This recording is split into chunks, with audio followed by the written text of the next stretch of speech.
우리 옆에 분하고 한번 인사하실 때 우리 내 직무를 다합시다 인사하겠습니다.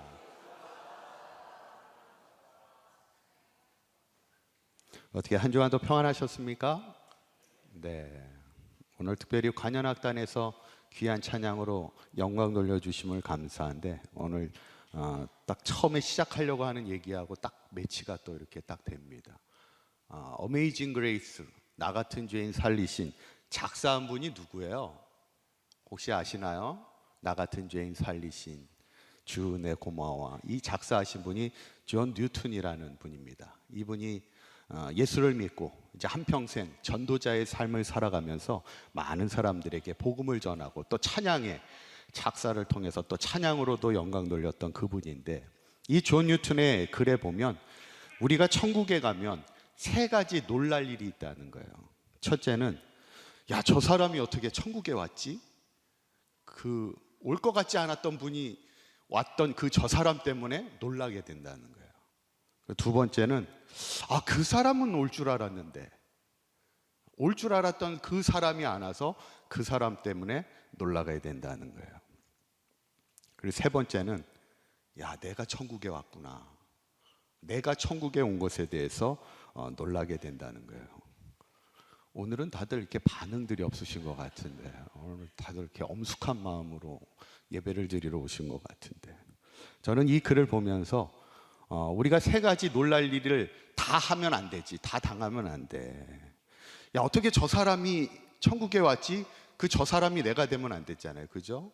내가 천국에 온 것이 놀랄 일이 되는 저 사람이 되면 안 되고, 야, 그 사람은 확실히 천국에 갈 줄 알았는데 못 가는 그 사람이 돼서도 안 되고, 내 자신 자체가 내가 천국에 온 것이 놀랄 일이 되어서도 안 되겠죠. 저는 바라기는 우리 사강교회 모든 성도님들에게 천국이 우리에게 주시는 당당한 상급이 될 수 있기를 간절히 축원합니다. 그러려면 우리가 어떻게 해야 될까?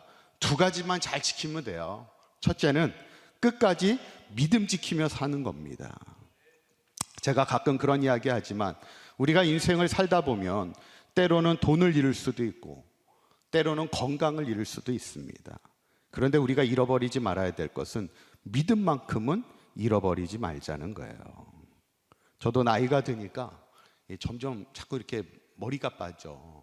그러니까 지난주에 어떤 분이 저한테 목사님 요즘에 가발이 좋아가지고 가발을 쓰면 엄청 젊어 보일 수 있다는 거예요.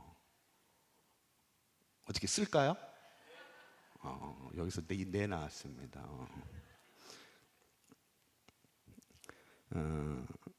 여러분, 나이가 들수록 어쩌면 우리의 손을 하나씩 떠나는 게 우리의 인생인 것 같아. 그런데 성경은 우리에게 말씀합니다. 겉사람은 낡아질 수밖에 없어요. 그러나 우리의 속사람은 어떻게 해야 돼요? 날마다 새로워지고 강건해져야 된다, 우리에게 말씀하는데, 저는 바라기는 우리 사강교회 모든 성도님들이 그러기 위해서는 끝까지 믿음 붙들고 믿음 지키며 살아갈 때, 겉사람이야 어쩔 수 없이 낡아질 수밖에 없지만 우리의 속사람만큼은 날마다 강건하시고 승리하는 인생 살아가시기를 간절히 축원합니다. 두 번째로 우리가 지켜야 될 게 뭐냐면, 오늘 제목처럼 주님이 우리에게 주시는 직무를 잘 지키며 살아가야 되는 거예요. 여러분, 직무라는 말이 뭐예요? 이 직무라는 말은 임무를 말합니다. 예를 들어서 우리가 회사에 가면 회사에서 나에게 주는 임무들이 있잖아요. 그 임무를 잘 감당해야 회사에서 인정받고 회사를 잘 다닐 수 있는 것처럼, 우리가 이 땅을 살아가는 동안도 주님이 우리에게 주신 임무들이 있어. 그 임무가 무엇인지를 잘 깨닫고 그 직무를 잘 감당해야 나중에 주님 앞에 섰을 때 주님께 인정받고 칭찬받는 삶이 될 수 있는 거죠. 우리는 누구나 마지막 때가 되면 주님 앞에 서는 거예요. 그때는 심판입니다. 심판이라는 건 우리가 어떻게 살았는지에 대한 하나님의 최후 평가를 주실 때, 우리가 기왕이면 책망받는 삶이 아니라 칭찬과 상급받는 인생이 돼야 되죠. 그래서 오늘 사도 바울도 디모데후서를 통해 사랑하는 제자 디모데에게 간곡히 권면하는 것이 내 직무를 다하라, 이렇게 말씀하는 거예요. 한번 따라해 보실까요? 내 직무를 다하라. 저는 바라기는 우리 사각교회 모든 성도님들이 주님이 우리에게 주신 믿음도 잘 지키며 살아가시고, 특별히 오늘 제목처럼 주님이 우리에게 주신 직무도 잘 감당하여 마지막 주님 부르시는 그날 당당히 천국에 들어가는 천국 백성 되시기를 간절히 축원합니다. 그렇다면 주님이 우리에게 주신 직무가 뭘까? 오늘 이 말씀을 나누며 함께 은혜를 나누고자 합니다. 첫 번째, 주님이 주신 우리의 직무는 모든 일에 신중하라는 거예요. 한번 따라해 보실까요? 모든 일에 신중하라. 여러분, 리더십 가운데는 자기경영이라는 분야가 있습니다. 자기경영, 조금 낯설 수 있는 용어인데, 경영이라는 게 뭐예요? 회사를 잘 계획하고 운영하고 관리하는 게 이제 경영이죠. 우리가 회사를 운영해도, 가게를, 사업을 할래도 경영을 잘해야 되듯이 우리의 인생도 마찬가지라는 거예요. 인생의 경영을 잘해야 된다는 거예요.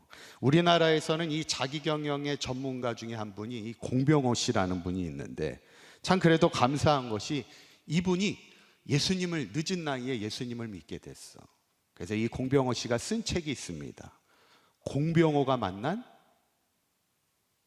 예수님, 공병호가 만난 하나님, 공병호가 만난 성령님이라는 그런 책이 있습니다. 참 저는 그 책이 나왔을 때 얼마나 감사했는지 몰라요. 그런데 이분이 이제 자기경영에 대해서 쓴 책이 뭐냐면 자기경영 노트라는 그런 책이 있습니다. 그래서 그분이 우리의 삶을 잘 경영하기 위해서는 6가지 분야에 대해서 잘 경영을 해야 되는데, 이제 그 중에 건강도 잘 경영해야 되고, 시간도 잘 경영해야 되고, 물질도 잘 경영해야 되고, 인맥도 잘 경영해야 되고, 마지막에는 뭐를 경영 잘해야 되냐면 행복 경영을 잘하라, 이렇게 얘기해요. 무슨 경영을 잘하라고요? 행복 경영. 여러분, 우리의 인생도 행복 경영을 잘해야 됩니다. 어떻게 행복 경영을 나름 잘하고 계십니까? 오늘 반응들이 없으신데, 우리가 기왕이면 우리의 인생이 행복해야지. 그러면 어떻게 해야 돼요? 우리가 우리의 인생을 행복하게 잘 꾸려가야 할 줄 알아야 되는 거예요. 거기에 보면 이제 핵심이 뭐냐면 모든 일을 즐거운 마음으로 하라, 이렇게 나옵니다. 우리가 예를 들어서 신앙의 사람들이 예배를 드려도 예배를 즐거운 마음으로 드리자는 거예요. 찬송을 하더라도 즐거운 마음으로 찬송을 하자는 거예요. 말씀을 들어도 즐거운 마음으로 말씀을 듣자는 거예요. 여러분들의 표정을 보니까 즐거운 마음으로 듣고 계시죠? 네. 우리가 회사에 나가서도 일할 때 기왕이면 해야 될 일들이잖아. 그러면 즐거운 마음으로 해야지. 속으로는 내가 이걸 언제 때려쳐야 되나, 이게 처자식만 아니면 내가 그냥 때려치는 건데, 막 이런 마음으로 하면 그게 행복하겠어요? 안 행복하겠어? 안 행복하지. 그게 행복 경영이라는 거, 즐거운 마음으로 하는 거. 우리 학생들이 공부하면서 또 숙제를 해야 되고 또 레포트를 써야 되고 막 이런 마음으로 하면 행복하겠어요? 안 행복하겠어요? 안 행복하잖아요. 행복하기 위해서는 마음의 즐거움으로 하는. 그래서 찬송가 중에도 있잖아요. 우리가 십자가를 지고 갈 때도 어떤 마음으로 지고 가라고요? 즐거운 마음으로. 하나님이 우리에게 주신 십자가도 즐거운 마음으로 지고 가. 그게 행복한 신앙의 삶이라는 거예요.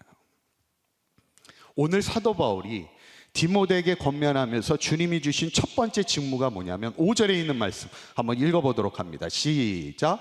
그러나 너는 모든 일에 어떻게 하여?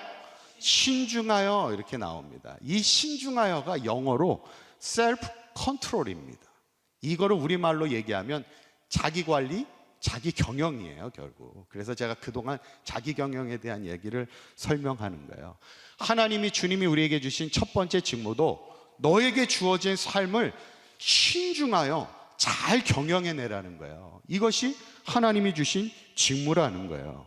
그런데 이미 이 디모데 후서 전에 디모데 전서를 통하여 사도 바울은 디모데에게 어떤 것을 우리 그리스도인들은 잘 경영하여 살아야 될지를 말씀하고 있습니다. 디모데전서 4장 12절에 있는 말씀 한번 읽어볼까요? 시작. 누구든지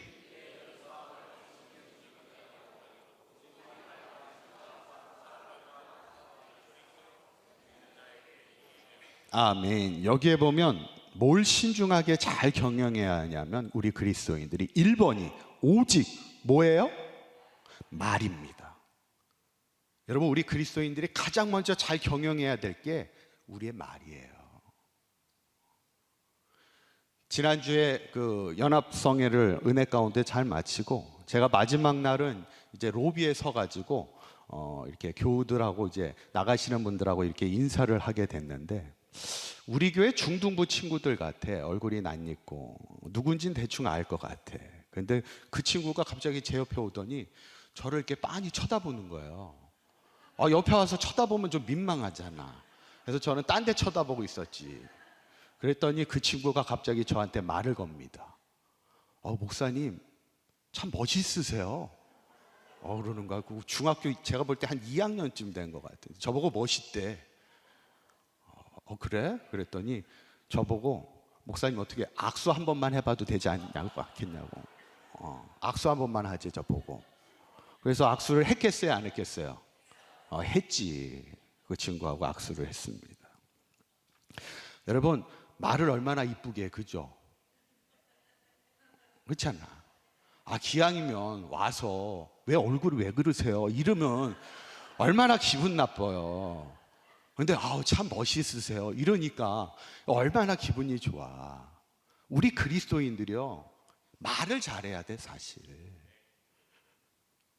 오늘 주님이 주신 말씀도 우리의 삶에 주어진 환경 속에서 잘 내 자신을 관리하고 경영해야 될 첫 번째가 뭐냐면 말입니다. 그 다음이 뭐냐면 행실이에요. 행실이 바라야지. 세 번째는 뭡니까? 사랑하며 살아야지. 이걸 잘 관리하며 살아야지. 내가 어떻게 사랑하며 살아갈지를. 네 번째가 믿음이에요. 내가 어떻게 믿음으로 살아가야 될지 잘 관리하고 경영해야지. 마지막은 뭐예요? 정절입니다. 정절이 뭘까요? 정절은 쉽게 말하면 양심입니다. 신앙의 사람들은 신앙의 양심을 지켜야 돼. 이것이 신앙의 양심에 어긋나는 일이면 하지 말아야 되는 거예요. 신앙은 신앙의 양심을 잘 지키며 살아. 이것이 우리 그리스도인들에게 주신 첫 번째 직무라는 거예요. 저는 바라기는 우리 사강교회 모든 성도님들이 내가 하나님의 부르심을 받은 그리스도인으로서 그리스도인답게 말하고 그리스도인답게 행동하고 그리스도인답게 서로 사랑하며 그리스도인답게 믿음으로 살고 그리스도인답게 신앙의 양심을 지키며 모든 일에 신중하여 그리스도인의 직무를 잘 감당하며 살아가는 저와 여러분들의 삶이 되시기를 간절히 축원합니다. 두 번째로 주님이 주신 우리의 직무는 고난을 받으라, 이렇게 말씀합니다. 한번 따라해 보실까요? 고난을 받으라. 예전에 그 수학 1타 강사로 유명한 강사분이 나와서 이런 이야기를 합니다. 요즘 아이들에게 인기 있는 사람 중에 하나가 그 손흥민 선수라는 거예요. 그래서 아이들이 손흥민 선수처럼 되고 싶어 한대요. 그래서 이 선생님이 아이들에 대해 이런 얘기를 한다는 거예요. 너희들이 손흥민 선수처럼 되려고 하면은 손흥민 선수가 거쳤던 훈련과 과정을 경험해야 돼. 그런데 너희들이 손흥민 선수가 거쳤던 그 훈련과 과정을 경험하면 너네들은 절대 축구를 안 할 거라는 거예요. 왜 그래요? 그 훈련이 너무 힘들기 때문이지. 그래서 결국 이 강사분이 하는 말이 뭐냐면, 야, 손흥민 선수가 거쳤던 그 훈련보다 수학 문제 푸는 게 1억 배는 쉬워, 이렇게 얘기하는 거예요. 그러니까 결국엔 뭐 하라는 얘기예요? 너 지금 수학 공부 열심히 하라는, 공부 열심히 하라는 얘기지. 이게 제일 쉽다는 거예요. 그렇죠? 공부하는 게 제일 쉽죠? 여러분, 우리가 손흥민 선수처럼 되려고 하고 세상에 유명한 어떤 사람처럼 되려고 해도 엄청난 훈련이 필요합니다. 그런데 하물며 우리가 이 땅을 살아가는 동안 그리스도인이 되어 살아간다는 것, 이것도 결코 쉬운 일이 아니에요. 엄청난 훈련과 고난을 이겨나가야 되는 거예요. 그래서 오늘 사도 바울이 말하는 주님이 주시는 두 번째 직무가 뭐냐면 5절에 있는 말씀 한번 읽어볼까요? 시작. 그러나 너는 모든 일에 근신하여 고난을 어떻게 해요? 받으며, 이렇게 나오는 거예요. 뭐를 받으라고요? 고난을 받으라는 거예요. 이 받으라는 말이 뭘까요? 이 받으라는 말은 견디다는 말이에요. 고난을 잘 받아들여. 고난을 잘 견뎌야 돼. 이게 주님이 우리에게 주신 직무입니다. 예전에 어떤 여자분이 결혼에 대한 이 환상이 있었어. 그래서 이렇게 결혼을 하게 되면 이제 아침마다 남편이 내려준 이 커피를 이렇게 마시며 식사 때마다 우아한 식탁에 앉아가지고 남편하고 우아하게 이제 식사를 하고 저녁에는 이제 저녁 먹고 남편과 이제 팔짱을 끼고 산책도 가고. 혹시 그러는 분 계신가요? 저의 눈을 다 피하고 계신데 이런 환상이 있었어. 그런데 결혼을 딱 하고 나니까 결혼은 뭐예요? 현실이잖아. 이게 현실이 환상과는 너무 다른 거야. 그러니까 이분이 이 상황을 받아들이기가 너무 힘든 거예요. 여기서 받아들인다는 말이 뭐야? 받아들이기가 힘든다는 말은 이 상황을 견디기가 어렵다는 얘기예요. 이것은 신앙도 마찬가지예요. 신앙생활이 우리가 항상 좋은 일만 있고 복된 일만 있으면 얼마나 좋아. 근데 우리가 신앙으로 살다 보면 힘든 일도 있죠. 어려운 일도 있고 마음 상할 일도 있고 때로는 고난도 우리의 삶 가운데 찾아오더라는 거예요. 그런데 그때 우리에게 주어진 직무는 그 고난을 받으라. 이 말은 그 고난을 받아들일 줄 알아야 돼. 그 고난을 잘 견딜 줄 알아야 돼. 그게 우리 그리스도인의 직무라는 거예요. 그래서 우리가 이 그리스도인의 직무를 잘 감당하기 위해서 필요한 게 뭐냐면 용기입니다. 그 고난을 받아들일 줄 아는 용기예요. 여러분, 용기가 뭘까? 어떤 분은 이런 얘기를 해요. 용기는 두려움이 없는 것이 용기가 아니라 두려운 상황 속에서도 행할 수 있는 게 용기라는 거예요. 두렵지 않은 사람이 세상에 어디 있어. 다 힘든 일이 있고 어려운 일이 있고 문제가 생기면 다 두렵지. 그러나 두려운 상황 속에서도 행할 수 있는, 앞으로 나아갈 수 있는 것, 기도할 수 있는 것, 그게 용기지. 그래서 멋있는 신앙은 이게 고난인 줄 알면서도 행할 줄 아는 게 그게 멋있는 신앙의 삶인데, 베드로전서에 보면 이보다 더 멋있는 신앙의 삶을 이야기하고 있습니다. 그 삶이 뭘까? 베드로전서 4장 12절에서 13절 한번 읽어보도록 하시죠. 시작.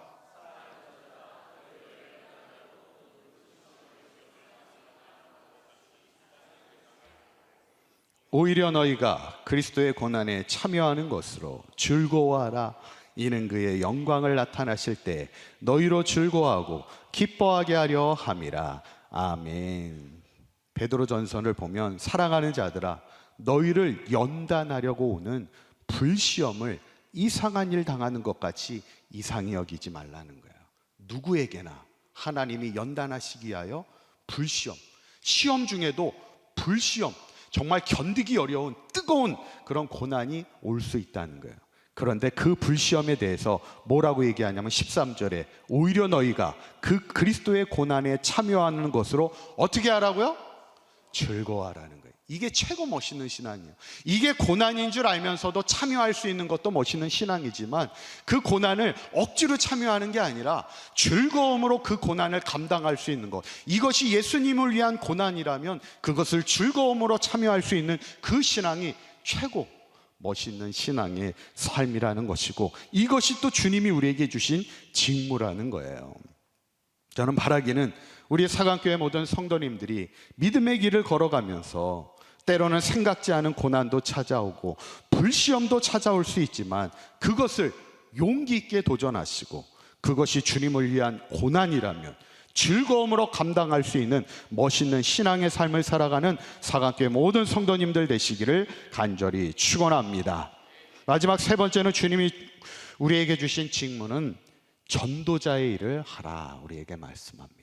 한번 따라해 보실까요? 전도자의 일을 하라.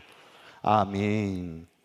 제가 가끔 잘 소개하는 분 중에 우리 한국교회 조정민 목사님 이야기를 제가 자주 하는데, 이분이 이제 아내가 교회를 가는 것이 못마땅해 가지고 교회 가는 것을 막기 위해서 교회가 뭐가 잘못됐는지 그걸 알아보려고 새벽 기도에 몰래 함께 뒤쫓아가다가 그것을 말씀을 듣다가 이분이 말씀에 붙잡히게 되면서 예수를 믿게 됐죠.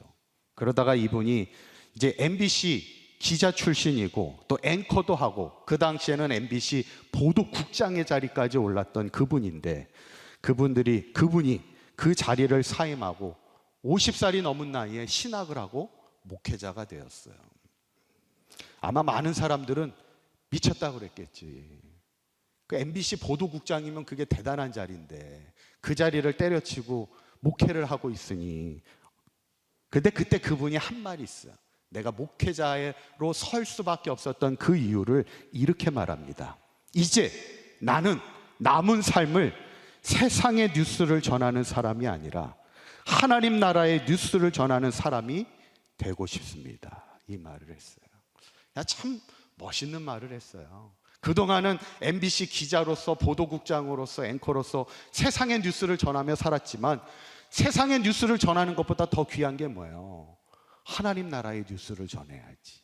하나님 나라의 복음을 전하며 사는 것이지. 이게 가장 귀한 사명이고 직무죠. 그래서 오늘 사도 바울이 우리에게 말씀하는 주님이 주신 마지막 직무가 뭘까? 이제 5절에 있는 말씀을 다 읽어보도록 합니다. 시작. 그러나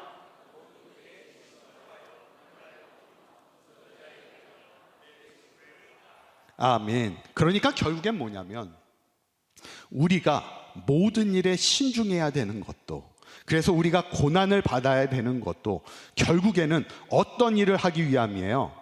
전도자의 일을 하기 위함이라는 거예요. 이게 하나님이 우리에게 주신 최고의 직무라는 거예요. 왜 주님은 우리에게 전도자의 직무를 주셨을까? 3절 4절에 있는 말씀 읽어봅니다. 시작. 때가 이르니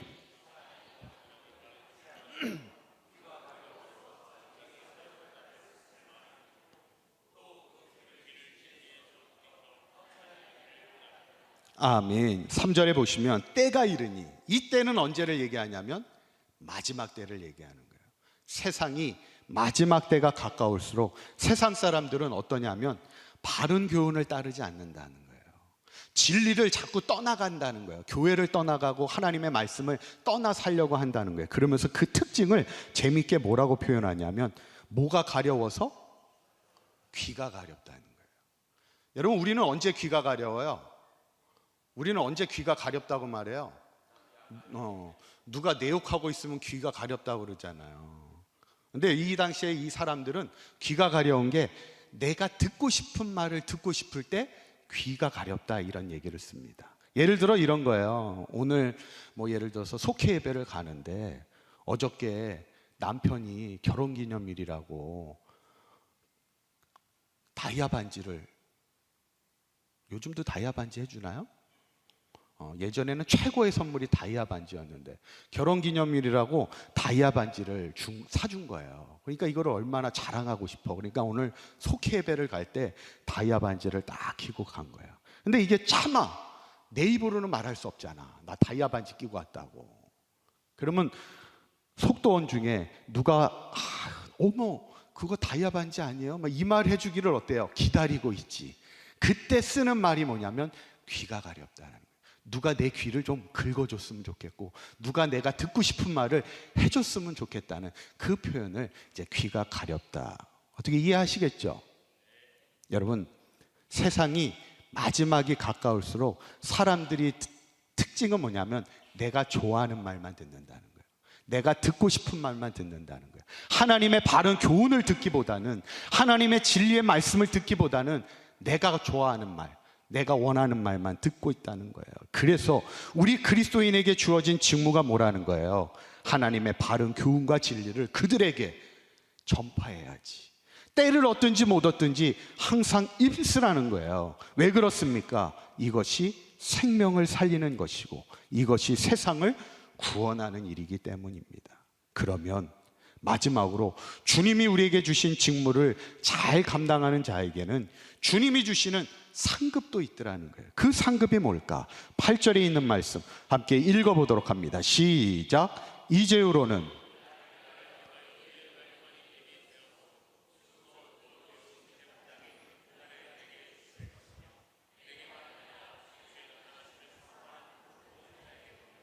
아멘. 이제후로는 뭐가 예비되어 있어요? 의의 면류관이 예비되어 있다는 거예요. 이것이 주님이 우리에게 마지막 주시는 최고의 상급이라는 거예요. 저는 바라기는 우리 사강교회 모든 성도님들이 오늘 주님이 우리에게 주신 세 가지 직무, 모든 일에 신중하여 하나님이 우리에게 주신 삶을, 우리에게 주어진 시간을, 우리에게 주어진 물질과 건강 모든 것을 잘 경영하여 하나님의 영광을 위하여 살아가도록 힘쓰시길 바라고, 때로는 고난이 찾아온다 하여도 고난을 잘 받아 견디며 특별히 우리에게 주신 직무, 전도자의 일을 최선을 다하여 잘 감당할 때 마지막 주님 앞에 서는 날 주님께 칭찬과 상급받고 의의 면류관을 받아 누리는 저와 여러분들의 삶이 되시기를 주님의 이름으로 간절히 축원합니다. 기도하겠습니다.